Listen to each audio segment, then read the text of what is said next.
Вітаем, сябры! З вами рубрика «Гатуем, майструем». Сёння я прапановую вам зрабіць інтэрактыўны выраб, які будзе нагадваць пра адзін з Божых цудаў, а менавіта пераход габрэяў праз Чырвонае мора.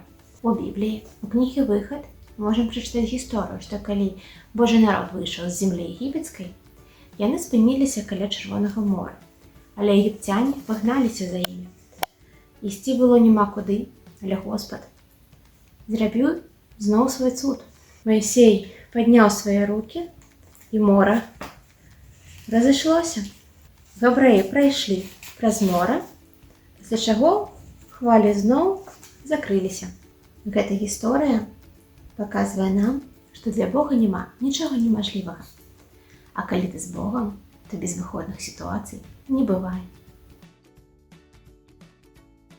У апісанні пад відэа будзе спіс таго, што нам спатрэбіцца. Ліст картону складваем папалам і разразаем яго. Пасля чаго размалёўваем яго так, як нам падабаецца. Гэта будзе наша марское дно. Наразаем доўгія палоскі каляровай паперы шырынёй ад 3 до 7 мм. Дзелім наше марское дно на 3 частцы. Па знешніх краях прыляпляем нашыя палосачкі, якія будуць хвалямі. Робім з невялікім захістам. Звярніце ўвагу, блакітныя палоскі мусяць быць даўжэй, чым наша марское дно. Спачатку праклейваем толькі першую траціну. Праклейваем усё марское дно.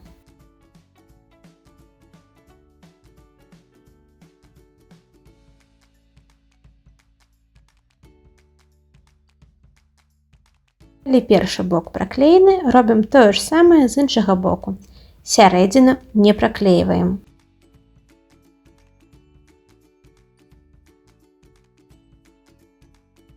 У нас мусіць атрымацца такая горачка.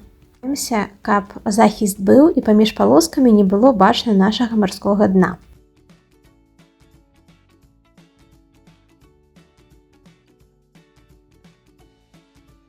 Вось што ў нас мусіць атрымацца.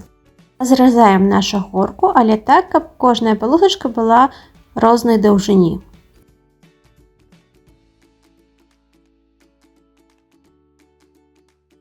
З дапамогай нажніц я закручваю ўсе палосачкі. Такім чынам я раблю нашыя хвалі.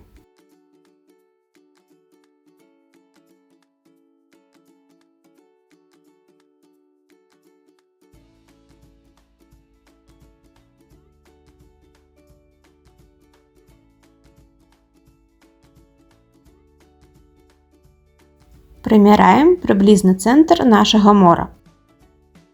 Пасля чаго скотчам фіксуем нашы хвалі да палачкі. Не абавязкова фіксаваць кожную хвалю асобным кавалачкам скотчу. Скотч можа быць шырэйшы за нашы блакітныя палоскі. Тое ж самае робім і з другога боку.